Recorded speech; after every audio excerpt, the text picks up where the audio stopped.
송곳으로 귀를 뚫리는 아픔까지 감수하면서 종으로 남기를 자처하는 장면. 이게 얼마나 감동적이고 이게 얼마나 애틋한 장면입니까? 근데 이 종은 과연 누구를 가리킬까요? 네, 우리 오늘 말씀은 출애굽기 21장 1절에서 6절까지입니다. 짧지만 참 많은 내용이 담겨져 있는 내용이기도 합니다. 우리 같이 교독하기로 하겠습니다. 내가 백성 앞에 세울 법. 오늘 출애굽기 21장입니다. 근데 20장에 여러분 우리가 아시는 바와 같이 뭐가 있었어요? 십계명을 하나님께서 주셨죠. 십계명. 10가지 계명이지만 사실 10가지 계명 안에 그 세부 조항이 많이 있단 말입니다. 그래서 주님께서도 모든 계명을 율법을 정리해 주셨죠. 뭐라고 하셨습니까? 하나님 사랑과 이웃 사랑. 결국 하나님과의 관계, 또 그것이 이웃 간의 관계로 이어지는 그런 것이 바로 십계명의 정신에 담겨 있어야 된다라는 것입니다. 그러니까 하나님도 사랑하고 이웃도 사랑하고, 또 하나님은 사랑하는데 이웃은 사랑 안 해. 하나님은 사랑 안 하는데 이웃은 사랑해. 이게 각각 다른 게 아니라 하나라는 거예요. 그래서 하나님 사랑하는 걸 어떻게 보여준다? 이웃을 사랑하면 하나님을 사랑하는 거다. 이렇게 지금 내용들이 결론되어지는 것입니다. 너희들이 서로 사랑하면 세상 사람들 모두가 뭐라고 했습니까? 주님이 나의 제자임을 알 거야 라고 얘기하지 않으셨습니까? 그래서 이웃에 대해서 어떻게 대하느냐 하나님께서 보시겠다. 너가 정말 나를 사랑하느냐 판단하시겠다. 그런 내용들이 이제 21장부터 23장 9절까지 쭉 흘러가요. 맥락적으로. 그러니까 세부적으로 뭐 종에 대한 그 규례부터 시작해서 이웃 간의 관계, 뭐 사회의 여러 면에 대해서 이스라엘 백성들이 지켜야 될 그 법규를 쭉 나열해서 말씀하고 있습니다. 그래서 이 법례가 십계명 다음에 나오는 것은 십계명 그 내용과 정신을 구체화시켜 놓은 것입니다. 여러분 우리가 큰 법전에서도 보면 몇 항, 몇 조 이렇게 나오잖아요. 큰 게 이제 항이에요. 그 항에 세부적인 조가 쭉 나오죠. 그런 거예요. 그래서 십계명과 또 다른 계명으로 구분하는 게 아니라 십계명은 십계명 정신으로 살아갈 때 그 모습이 이웃을 통해서 드러나는데 그것이 구체적으로 법제화되고 있는 게 이제 23장부터 쭉 펼쳐지는 것입니다. 그래서 오늘 여러 가지 법들 중에 여러분 항상 그 법들 중에 있잖아요. 맨 처음에 나오는 게 뭐예요? 가장 중요하다고 할 수가 있죠. 먼저 꺼내잖아요. 그러니까 여러 가지 사회와 개인 간에 있어서 법률이 쭉 나오는데 그런 법들 가운데 가장 우선적으로 나온 게 뭐냐? 바로 종에 관한, 히브리 종에 관한 그 법규의 내용을 먼저 말씀하셨다. 되게 중요한 그 십계명의 정신을 이제 앞으로 이런 정신으로 법의 내용이 펼쳐질 거다. 이렇게 살아야 된다라고 얘기를 하고 있는 것입니다. 그러면 하나님께서 히브리 종들에 대해서 깊은 관심을 가진 까닭이 무엇입니까?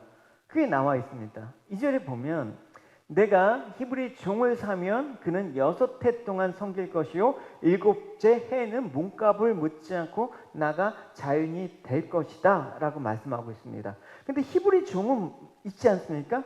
원래 태어날 때부터 뭐 조선시대 노비 집안으로 태어난 노비 출신이 아니란 말입니다.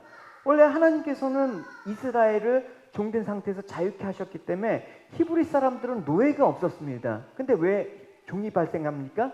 대부분 히브리 종들의 채무의 문제, 그러니까 돈을 빌리고 돈을 못 갚아갖고 생기는 경제적인 채무 불이행으로 인해서 이렇게 종으로 된 상태를 말하는 거예요.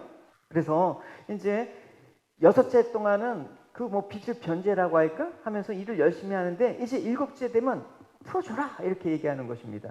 그런데 3절에 조금 더 구체적으로 얘기하고 있어요. 만약 그 종이 혼자 왔으면 혼자 나가면 돼. 근데 종이 그 사람이 종으로 있는 동안 장가를 들었어. 이제 장가를 들어서 이제 아내가 생겼어. 그러면 어떻게 한다? 아내도 데리고 나가야 되는. 그래서 종을 이제 자유를 주는데, 근데 이제 너 채무 다 갚았으니까 이제 나가서 살아. 자유야. 이렇게 해서는 안 된다라는 거예요. 왜냐? 놓아줄 땐 그냥 놓아주면 안 되고 자립할 수 있는 경제적인 기반을 마련해 줘야지 된다라는 거예요. 좀 더 이제 출애굽기에서 신명기에 보면 이 내용이 좀 구체적으로 얘기를 하고 있습니다. 한번 보시면 이렇습니다.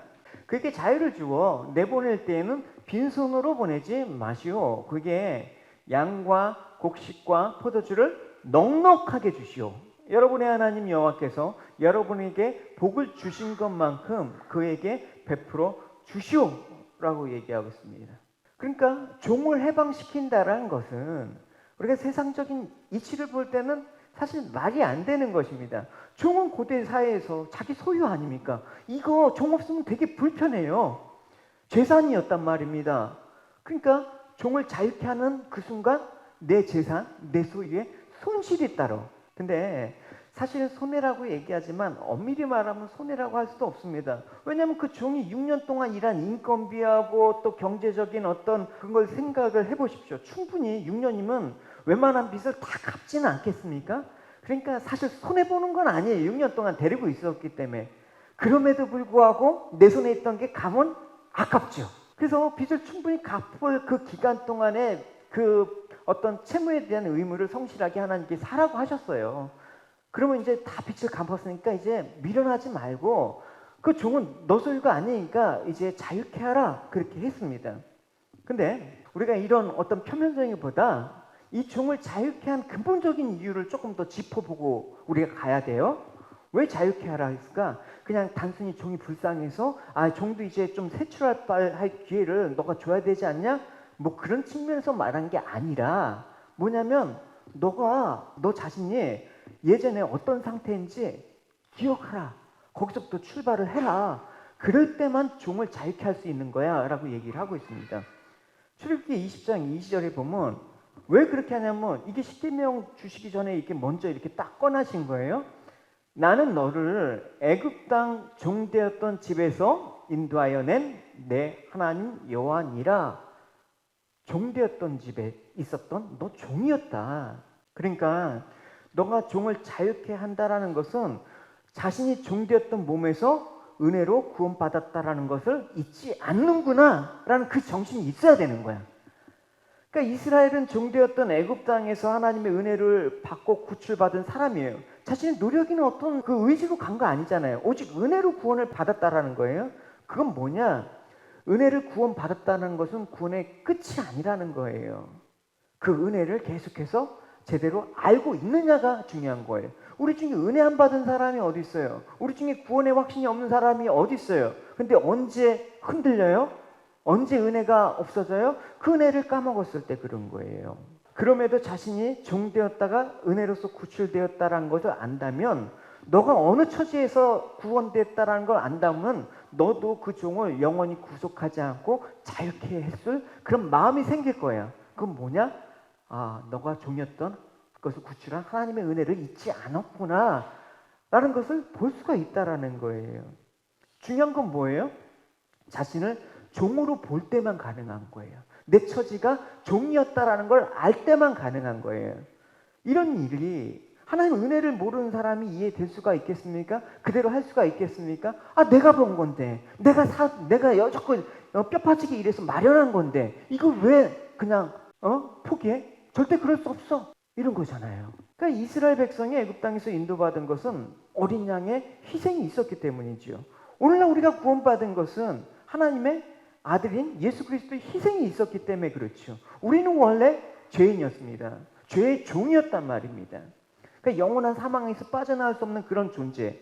그걸 가리켜서 하나님은 너를 애굽 땅 종되었던 집에서라는 말로 표현하고 있단 말입니다.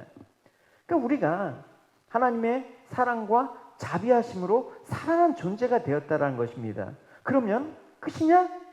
그게 아니잖아요, 여러분. 교회만 다니면 끝이냐? 그냥 예배만 드리면 끝이냐? 그게 아니다. 우리가 할 일이 있다. 그건 하나님의 사랑과 하나님의 자비하심 입은 자로서 세상을 살아가는 것이다. 그게 오늘 종을 자유케 하는 내용에 대단히 압축해서 담겨져 있어요. 그러니까 종을 자유케 한다는 것 자체로 내가 높은 자리에서 종에 있는 자리를 도와주라는 말이 아니에요. 그럼 동정이에요. 연민이에요. 내가 그럴 만한 힘이 있으니까 그냥 가라. 그럼 너가 벌어다 주는 거 안 해도 난 살 수 있으니까 가라. 이런 자비가 아니라 그건 동정이죠. 나 또한 너와 똑같은 종의 자리에 있었던 사람이야. 그러니까 내가 너를 섬기는 마음으로 내가 너를 그렇게 같은 위치에서 너를 보내는 거야. 그럴 때 나눌 수가 있는 거예요. 하나님의 사랑과 자비하심을 아는 자의 모습이 바로 이런 거란 말입니다. 교회는 그래서 뭔가 구제를 하고 사랑을 볼 때 뭐가 달라야 돼요? 우리가 도울 만한 위치에서 베푸는 거는 온전한 하나님의 사랑이 될 수가 없는 거예요. 우리도 당신과 똑같은 처지에 있는 사람입니다. 그런 차원에서 베푸는 걸 말하는 거죠.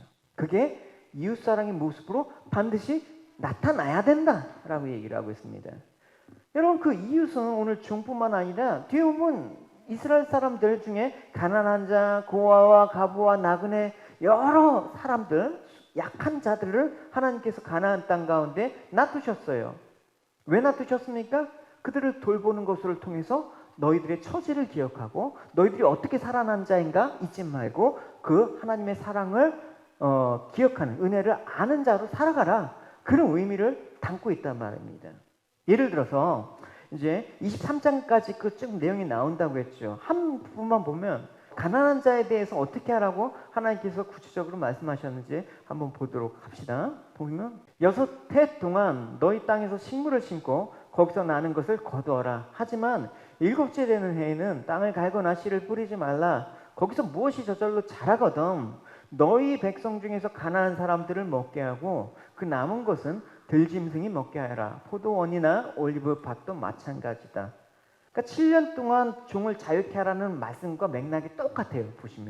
보시면 6년 동안 열심히 내가 땅을 파종해 씨를 심고 뭐 열심히 가꿔서 소산을 거둬. 그건 그냥 가져. 내가 인정할게. 근데 7년 동안은 아무것도 하지 마. 그냥 갈지도 말고 땅을 묵혀놔. 그 이유는 뭡니까? 7년째 자라는 것은 땅 없는 가난한 자들의 것이기 때문이라고 말씀하시는 것입니다. 근데 보십시오. 7년째 내가 막 뭐를 파종, 막 뭐 씨앗을 심고 갖고 자라는데 그거 그냥 가난한 자들에게 주면 배 아프잖아요. 그러니까 하나님께서 뭐라고 하셨습니까? 아무것도 하지 마. 씨도 심지 말고 그냥 놔둬. 7년째는 뭐나? 내가 자라게 하니까 그 자라게 한 걸 나눠만 줘. 이렇게 하는 거예요. 그러니까 파종하지 않는데 곡식이 나는 것은 뭡니까? 땅에 남아있는 씨앗이 자연적으로 자라는 것을 말하는 거예요.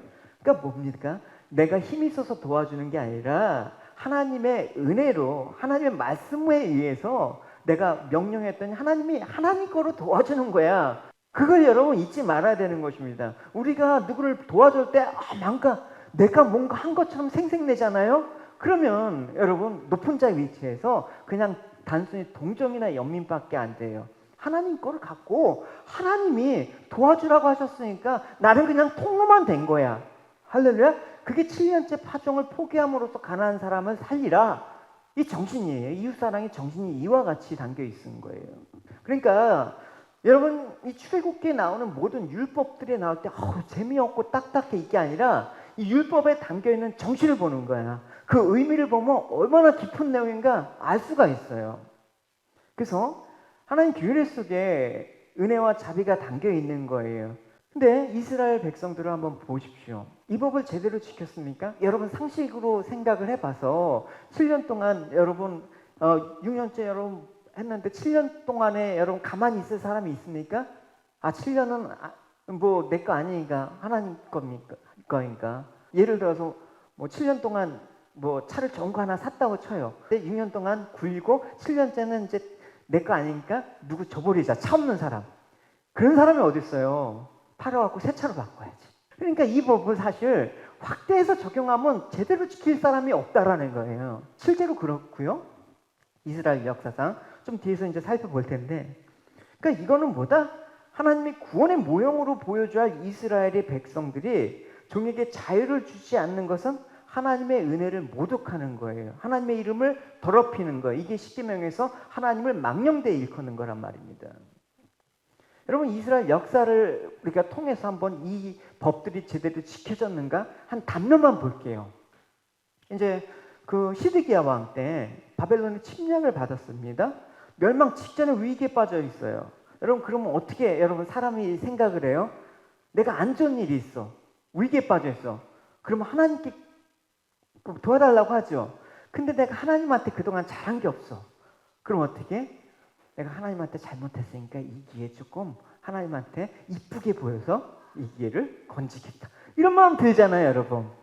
그래서 시드기야 왕이 짠머리를 굴렸단 말입니다. 그래서 이제 예레미야 선지자의 말을 듣고 그동안 그 이스라엘 백성 중에 있던 종들을 자유를 줍니다.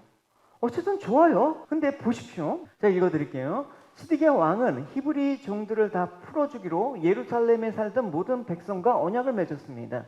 그 일이 있는 뒤에 여호와께서 예레미야에게 말씀하셨습니다. 그 언약에 따르면 남자나 여자를 가리지 말고 히브리 종들은 다 풀어줘야 된다. 지금 이 출애굽기의 언약을 말하는 거예요. 누구도 같은 민족인 유대 사람들을 종으로 삼을 수가 없습니다. 이 언약을 받아들이기 위한 모든 신하들과 백성들은 각기 남종과 여종을 자유롭게 풀어주고 다시는 그들을 종으로 삼지 않기로 했습니다. 그래서 모든 종들이 풀려났습니다. 여기까지는 되게 좋단 말입니다. 어쨌든 위기에서 벗어나기 위해서 한 꼼수라든. 근데 보십시오. 그것도 잠깐이에요. 11절 보면 그러나 그 뒤에 그들은 마음이 바뀌어. 화장실 들어갈 때와 나올 때가 다른 거예요. 남종과 여종을 다시 데려다가 종으로 삼았습니다. 이게 바로 사람이라는 거예요, 여러분. 결국 이스라엘이 하나님 말씀을 듣지 않고 각기 형제나 이웃에게 자유를 선언한 것을 실행하지 않았습니다. 그러니까 어떤 일이 벌어집니까? 바벨론이 종으로 끌고 갔어요. 그러니까 결국 이스라엘 이 사람들은 하나님께서 종되었던 그들의 구원하신 큰 은혜가 보이지 않아요. 은혜가 보이지 않으면 뭐가 보인다? 세상이 더 크게 보이는 거야. 주님의 사랑이 안 보이면 사람이 더 눈치가 보이는 거야. 그것 때문에 어떻게 된다? 매고 종살이 되는 거예요, 여러분. 그러니까 여러분 누구의 종이 될 것인가를 선택하는 문제이지 내가 종이 아니고 종이 되고 이 문제가 아니에요, 여러분. 이 본문은. 근데 오늘 본문에 좀 특이한 종이 있어요. 지금 이제 주인의 입장에서 얘기했는데 종의 입장에서 보면 사실은 종도 얼마나 좋겠어요. 6년 동안 그냥 막 눈물을 흘리면서 잘가 그리면서 여러분 지금 2년 정도 되는 군 생활도 그 부대 내에 갇혀있으면 휴가 한 번 나가면 며칠 동안 설레갖고 그러는데 6년을 종살이 했는데 7년째 나는 이제 자유다 하는 그 종이 마음은 여러분 얼마나 설레이겠어요, 여러분. 우리가 지금 3개월 동안 락다운이 돼갖고 이제 좀 있으면 예배당 가운데 예배도 드리고 조금 자유롭게 한다. 설레이죠. 그러니까 종으로 팔렸다가 이제 7년째 자유를 나갈 수 있는 종인데 이게 나는 안 나가겠다라고 하는 좀 특이한 사람이 생긴 거야. 그러니까 그 종이 상전과 자식을 사랑해서 나는 자유하지 않겠다. 나가지 않고 그냥 평생 종으로 살겠다는 케이스가 생긴 거예요. 이게 참 대단한 거란 말입니다. 그러면 추론할 수 있는 건 뭐예요? 그 주인이 원수 같은 아주 나쁜 그냥 악질인데 그 주인 밑에서 평생 있는 종이 누가 있겠습니까?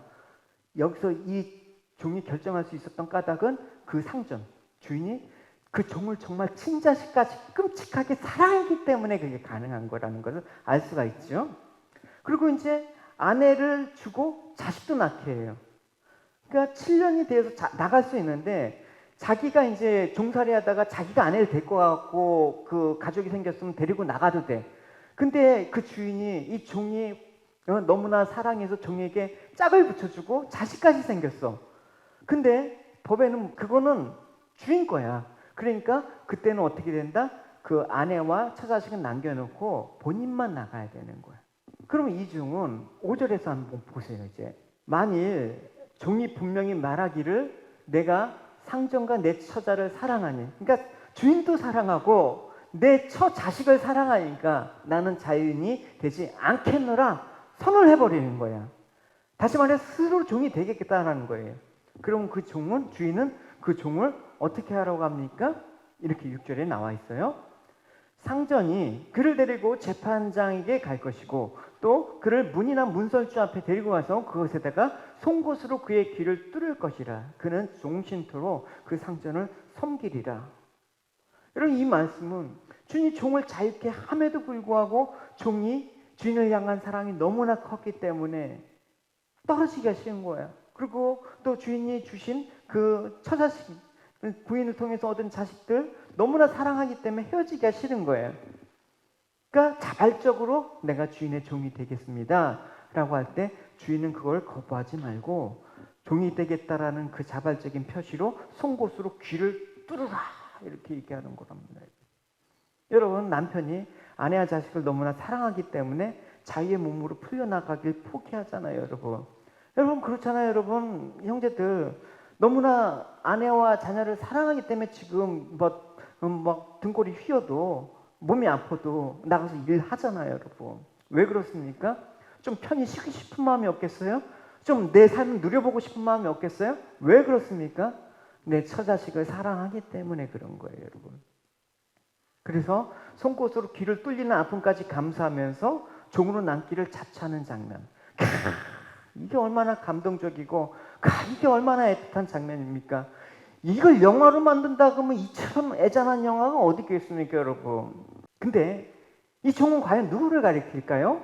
사실 이스라엘 백성들이 이런 자유를 종에게 준 주인도 없었어요.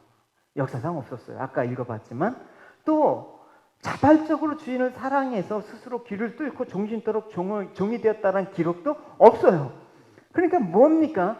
사람으로서는 이 상황이 돼갖고 지킬 상황이 없다, 이거 얘기예요. 그럼에도 불구하고 왜 이 같은 케이스를 소개하는 것입니까? 이걸 지킬 사람이 온다, 그 말하는 거 아닙니까? 구약은 장차 오실 예수 그리스도를 말씀하는 거 아닙니까? 그럼 이 종과 이 주인 얘기는 뭡니까? 결국 하나님과 또 그의 아들 예수 그리스도의 관계에서 우리가 보지 않으면 안 되는 거예요. 우리가 쭉 건너서 신약에 빌립보서에서 이렇게 말하고 있는 부분을 먼저 봅시다. 그 종은 하나님과 똑같은 높은 분이셨지만 결국 높은 자리에 있기를 원하지 않으셨습니다. 오히려 높은 자리를 버리시고 낮은 곳으로 임하셨습니다. 사람의 모습으로 이 땅에 오시고 종과 같이 겸손한 모습을 취하셨습니다. 그럴 수 있는데 자기 기득권을 포기했다는 말이에요. 자기를 비워서 종의 형태를 가졌다, 높은 자리 버렸다라고 얘기하지 않습니까? 자기 권리, 기득권, 존귀한 지위를 포기했다라는 것입니다. 그러니까 하나님의 아들이신 예수님께서 사람이 돼서 이 땅에 오신 것 자체가 크나큰 권리 포기예요. 자기 비하예요. 예수님이 이 땅에 육신으로 오셨기 때문에 아프고 배고프고 슬퍼하시고 고통스러워했잖아요. 그래서 종과 같은 모습을 취했다라는 것은 예수님은 그러지 않으셔도 됐는데 일부러 비참한 존재가 되었다라는 거예요. 스스로 종의 옷을 입고 오셨다라는 것입니다. 마가복음에 보면 직접 말씀하셨잖아요. 인자가 온 것은 섬김을 받으려 함이 아니라 도리어 섬기려 하고 자기 목숨을 많은 사람의 대속물로 주려고 오셨다. 대접받으려고 영광받으려고 오신 것이 아니다. 자기 목숨을 많은 사람에게 대속물로 그 사람을 구원시키기 위해서, 자유케 하시기 위해서 오셨다. 예수님께서, 아버지께서 자신에게 주신 자들의 생명을 위해서 멸시를 당하거나 천죄를 받아도 고난을 당하도 그거를 감내하시면서 오셨다. 그러니까 예수님의 삶은 뭐예요? 하나님 아버지를 너무나 사랑했기 때문에 아버지의 말씀을 다 지키려고 이 땅에 순종하는 삶의 방식을 취하셨단 말입니다. 보십시오. 예수께서 이르시되 나의 양식은 나를 보내신 이의 뜻을 행하고 그의 일을 온전히 이루는 것이다. 그러니까 이스라엘에게 주신 이 십계명의 율법은 하나님께서 이들에게 꼭 필요한 하나님의 사랑을 가리키는 정신을 가리키는데 주인도 종을 내버리려고 하지도 않고 또 종이라고 해서 주인을 사랑해서 끝까지 남아있는 종이 없었다라는 것입니다. 예수님만이 종된 모습으로 주인 대신 아버지의 뜻을 온전히 이루셨다. 그래서 그의 자녀인 우리들이 같이 구원을 받았다. 이 얘기를 지금 하고 있는 것이란 말입니다. 그래서 마태복음에 보면 예수님께서 죽음도 두려워하지 않았습니다.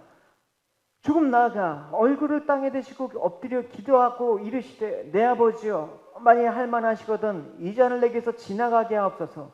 그러나 나의 원대로 마옵시고 아버지의 원대로 하옵소서. 예수님께서는 하나님의 뜻을 온전히 순종하셔서 십자가의 길을 가셨습니다.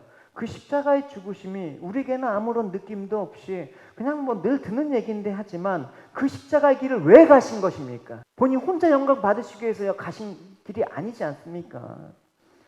그 순종은 어디까지 이어집니까? 하다만 순종이 아니지 않습니까? 끝까지 십자가에서 죽으시까지 한 순종, 죄인을 위해서 자기 목숨을 버리는 것이 하나님의 뜻이었는데 그 뜻에 순종하기 위해서 자기를 던지신 것입니다. 그로 말미암아 우리가 구원을 받았다. 왜 주님은 그렇게 스스로 종의 자리에 걸어가신 것입니까? 아버지를 너무나 사랑했기 때문에. 그래서 아버지와 영원히 영광을 함께 같이 나누고 싶었기 때문에, 그리고 또 아버지가 주신 자들을 사랑했기 때문에 그 종에게 아내를 주시고 그 종에게 아내 주고 처자식이 생기게 했잖아요. 예수님의 마음이 그런 거예요. 그러니까 여러분, 이 주님의 사랑으로 말미암아 우리가 자유인이 되었습니다. 그러니까 이제 평생 주인의 종이 되겠다고 하면 어떤 특권이냐면 평생 주인이 이제 보호를 해줘야 돼. 왜 보호해 줍니까? 노예 상인들이 그 당시 많았잖아요. 그러니까 노예 상인들로부터 보호를 받게 되죠. 또 두 번째는 어떤 이득이 있냐면 주인이 마음대로 키를 맡겨. 너가 갈래. 뭐 이제 왜냐면 아들이 되었다라는 얘기예요. 그러니까 아들한테 키를 맡기는 거예요. 그리고 주인과 한 상에서 밥을 먹어요. 결국은 주인의 종이 되었다라는 것은 그냥 이전에 6년 동안의 종의 모습이 아니라 이제 양자로 내 아들이 되었다라는 얘기나 마찬가지란 말입니다. 그러면 그 종의 그 결혼한 아내와 처자식은 어떻게 되는 거예요? 그 주인의 자녀들이 되는 거예요. 그런 관계가 이어지는 거란 말입니다. 그러니까 성경은 참 재밌죠, 여러분. 이런 맥락에서 여러분 보시게 되면. 그래서 예수님께서 우리를 자유케 하셨는데, 문제는 우리가 죄와 사망의 종이었다가 자유케 된 것을 모르면 어떻게 된다? 그걸 나는 자유이냐? 나는 종교에 구속받지 않아. 나는 하나님 안 믿어도 난 자유이냐? 하는데 그 사람이 자유인이 아니라 누구다? 마귀의 종이다 라는 걸 얘기하는 거예요. 세상에는 누구든 주인을 섬겨야 돼. 마귀의 종된 특징은 뭡니까? 자신은 종이라고 생각지 않아. 내가 자유인이라고 생각하는 게 마귀의 종이란 말입니다. 그러니까 나는 자유인이다. 남에게 종된 적이 없다고 우기는 거예요. 나는 구속받지 않는다. 내가 스스로 판단하고 그냥 내가 좋을 대로 한다. 그게 마귀의 종이라니까요. 예수님께서 이제 뭐 가늠한 여인을 돌로 치려고 할 때 막으셨죠. 그러면서 유대인들한테 뭐라고 얘기합니까? 진리를 알지니 진리가 너희를 자유케 하리라. 모든 죄에서 이제 벗어났다. 그런 얘기인데 그걸 들으니까 유대인들이 뭐 우리가 종된 적 있나? 무슨 소리 하는 거야? 그 얘기를 한단 말입니다. 요한복음 8장에 보시면 유대인들이 이제 주의가 자유케 한다니까 예수님께 물어보는 거예요. 아니 우리는 아브라함의 자녀고 원래 지금까지 아무에게도 종이 돼 본 적이 없는데 왜 당신이 우리를 자유롭게 한다고 당신 무슨 권리로 우리한테 자유를 준다고 얘기합니까? 이게 바로 종된 상태예요, 여러분. 우리가 하나님 없이도 살겠다고 하는 상태가 바로 죄의 종된 상태란 말입니다. 그걸 자유라고 착각을 하는 게 안타까운 거야. 불쌍한 거야. 여러분, 죄의 종된 상태란 내가 원하는 것은 무엇이나 될 수가 있다라고 생각하는 거예요. 계속해서 하나님의 이름이 아니라 자신의 이름과 자신의 영광을 위해서 살아가려고 하는 거. 그리고 또 한 가지 특징이 뭡니까? 다른 사람을 종으로 만들고 싶어 하는 거야. 또 신에 있다면 신도 내 욕망대로 부리고 싶은 게 그 죄인의 모습인 것입니다. 결국은 뭐다? 사망이고 영원한 지옥 형벌이 기다리고 있는 것입니다. 이런 죄와 사망에서 매여 있던 우리들이 어떻게 스스로 구원을 받는다고요? 어떻게 스스로 자유케 된다고요? 그래서 우리를 주님이 스스로 종된 자리에 오셔서 십자가에 못 박혀 죽으심으로 우리를 해방시켜 주신 것입니다. 이 사망의 권세 아래 잡혀있던 그 우리를 끌고 나오신 거란 말입니다. 어떻게? 스스로 그 주인의 집에 다시 들어가서 영원한 종이 돼서 가족이 된 거란 말입니다. 그래서 오늘 본문은 6년간의 사역을 완전하게 마치신 하나님의 아들 예수 그리스도를 모형하고 있는 거예요. 예표하는 거예요. 그래서 그 종에게 주인이 신부를 주었단 말입니다. 그 종은 그 신부와 이제 결혼을 했어요. 그러니까 6년 동안 사역을 다 마친 종은 이제 자유롭게 자신의 원하는 신분으로 들어가면 돼요. 사회 나가서 히브리인으로서 유대인으로 살아가면 돼. 근데 주인이 신부를 데려갈 수가 없다. 그건 내 거니까. 만일 그 종이 신부와 함께 살고 싶기 위해서는 주인의 영원한 종이 돼야 돼. 그래서 신부와 함께 영원히 살 수가 있는 것입니다. 그래서 그 종이 자기의 자유를 포기하고 신부의 신랑으로 영원히 살기 원한다면 그 종은 몸에 송곳으로 뚫리는 흔적을 남아야 돼. 그리고 영원한 주인의 종으로 신부의 신랑으로 몸에 창자국과 못자국을 지닌 채 주인과 신부를 섬기면서 살아가는 거, 그게 뭐다? 예수 그리스도의 삶이에요. 그러니까 예수님께서 부활하신 후에 도마에게 물으셨잖아요. 창자국과 못자국을 봐라. 내가 너와 함께 살기 위해서 송곳으로 내 옆구리와 내 손바닥이 뚫려 있는 스스로 종이 되겠다고 하는 나의 사랑을 봐라. 바로 그 신랑이 우리를 위해서 영원한 육신의 옷을 입기로 작정하신 예수 그리스도이셨다 라는 걸 보여주기 위해서 오늘 본문을 얘기하고 있는 것이란 말입니다. 우리가 배워야 될 건 뭐냐?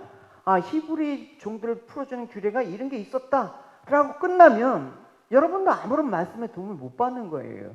어떻게? 우리가 그래서 예수 그리스도의 사랑을 알게 되고 하나님의 은혜와 사랑을 우리 인생과 역사를 통해서 배워가는 거예요.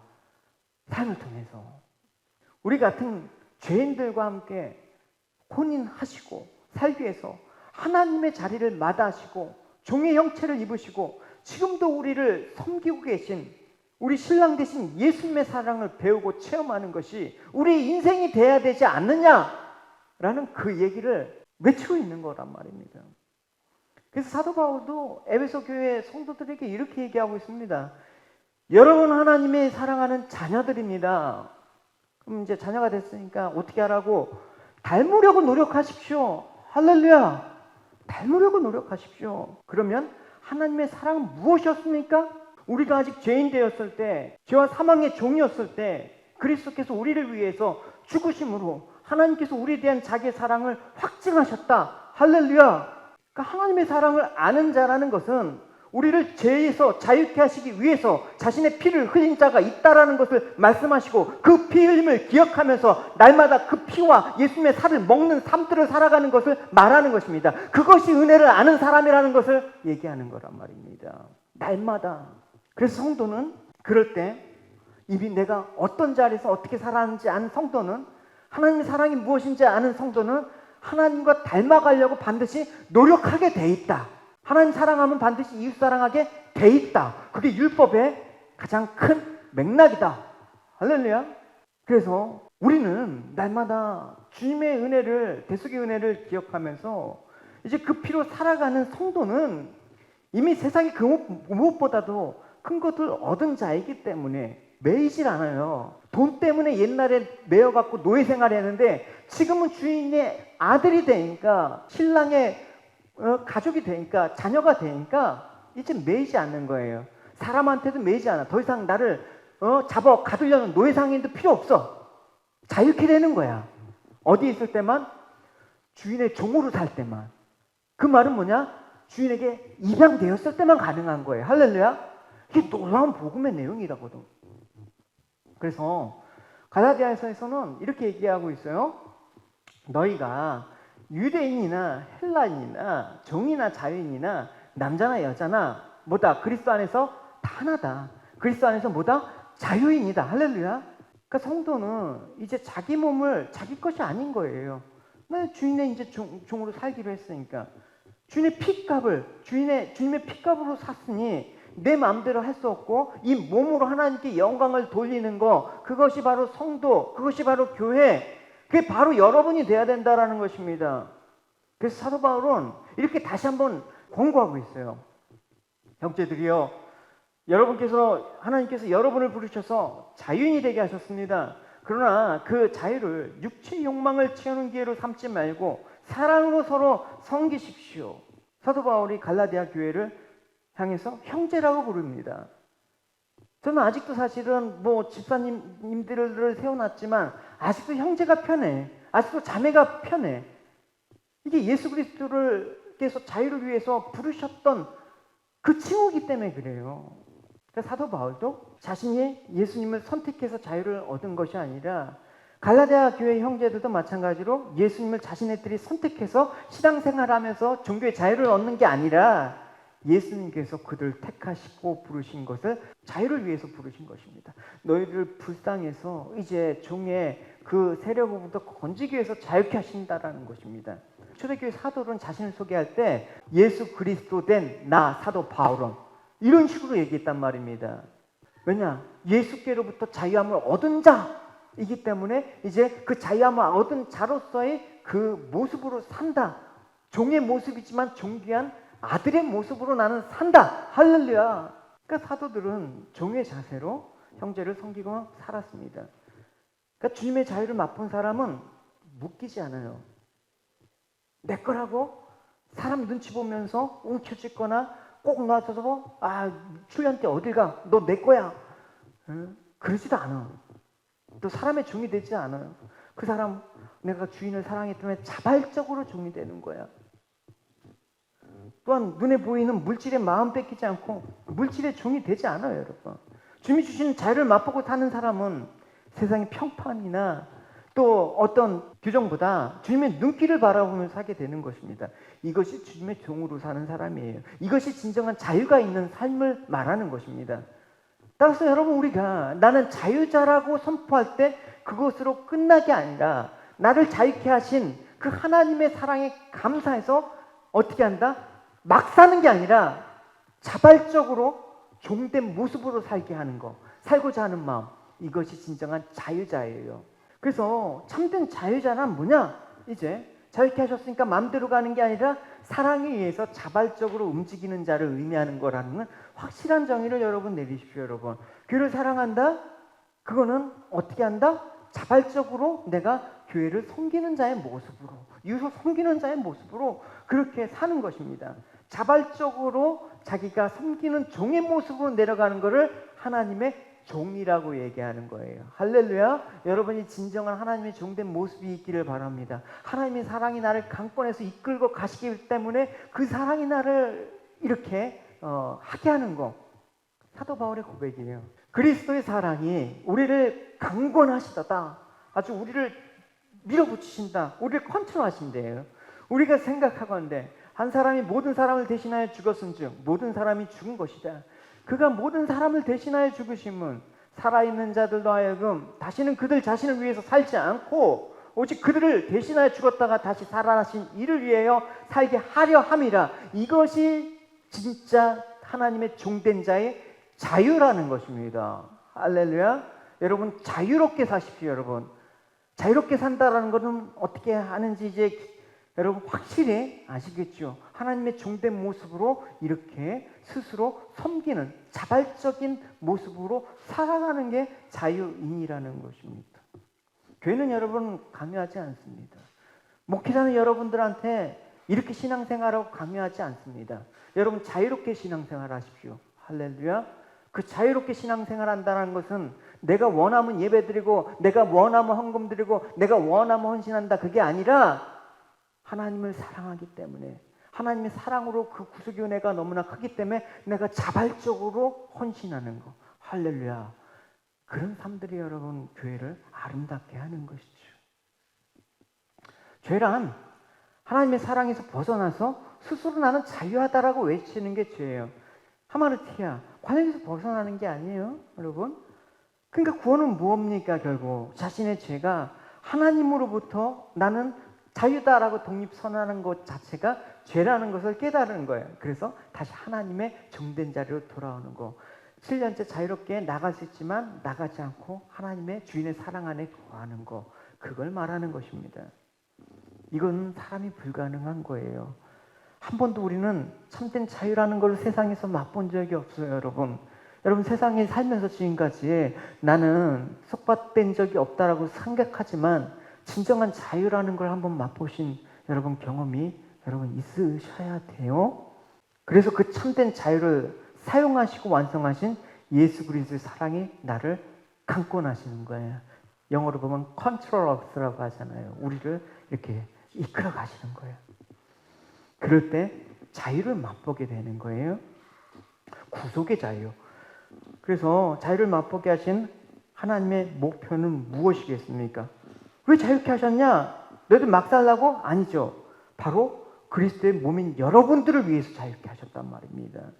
그리스도의 몸인 여러분들은 이제 신랑 대신, 머리 대신 그리스도를 사랑하는 거예요.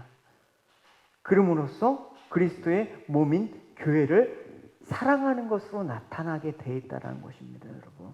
교회를 여러분 사랑하시라고 생각하십시오. 사랑하시라고 여러분 믿습니다, 여러분. 하나님 사랑하기 때문에, 교회를 사랑하기 때문에 예배를 드려야 되고, 우리가 사랑하기 때문에 우리의 자발적인 헌신이 필요한 곳이 교회가 돼야 되는 것입니다. 모든 신앙생활이 여러분 무거운 짐이 안 되기를 바랍니다. 할렐루야. 자유케 하신 주님의 사랑을 고백하는 여러분 예배가 되실 수 있었으면 좋겠습니다. 주님을 사랑해서 자발적으로 교회에 모이는 것 외에 다른 이유가 있다 그러면 뭡니까? 주님이 아닌 다른 것에 매여 있기 때문에 그래요. 그죠? 돈에 매여 있으면 그 아까워 헌금 드리기가 어렵잖아요. 내가 다른 일에 매여 있으면 그거 아까워서 그거 묶인 게 벗어나기가 힘들어서 교회 예배 한번 제대로 드릴 수 없고 교회에서 헌신하는 그런 것도 안 되잖아요, 여러분. 억지로 하지 마세요. 묶여 있으니까 그래요. 이 묶인 것들을 자유케 해달라고 여러분 주님께 기도하세요. 끊어내게 해달라고 요청을 하세요. 그래서 오늘 하나님의 말씀을 통해서 여러분들이 세상에 매이지 말고 나를 대속하신 그리스도의 피의 은혜에 감사하면서 자발적으로 하나님의 종이 되어 살아가는 여러분들이 되길 바랍니다. 할렐루야. 이제 좀 더 우리가 성숙한 주의 자녀로서 이제 코로나 임하게 시대와 같이 이제 신앙생활 할 겁니다. 코로나가 종식되어서 정상화로 된 게 아니고 이제 코로나와 같이 신앙생활 합니다. 더 섬기시고 더 교회를 사랑하시고 내가 지금 이렇게 흉흉한데 그냥 온라인 예배가 편해 이러고 웅크리지 마시고 나오십시오. 자발적으로. 그래서 하나님의 종으로서 매이는 것이 아니라 모든 여러분 자발적으로 하시길 바랍니다. 할렐루야. 그 자발적인 것조차 나를 높이는 것이 아니라 오직 하나님의 사랑에서 감사해서 행동하는 삶이 되시길 바라요. 그럴 때 주님의 십자가 안에서 구원하신 하나님을 만나게 될 것입니다. 이것이 하나님의 뜻입니다. 하나님을 알고 십자가를 알게 되면 그 안에서 자연적으로 보여지는 건 하나님 사랑입니다.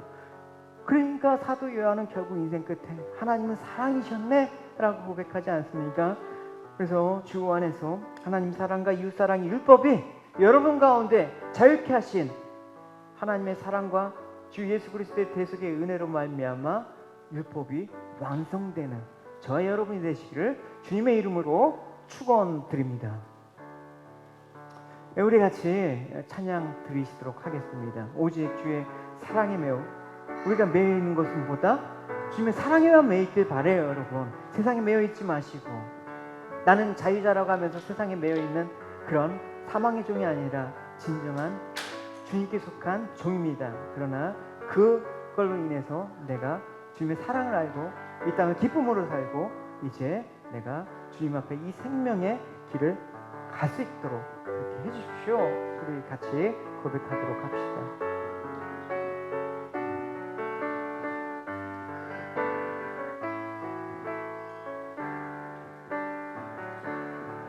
오직 주의 사랑에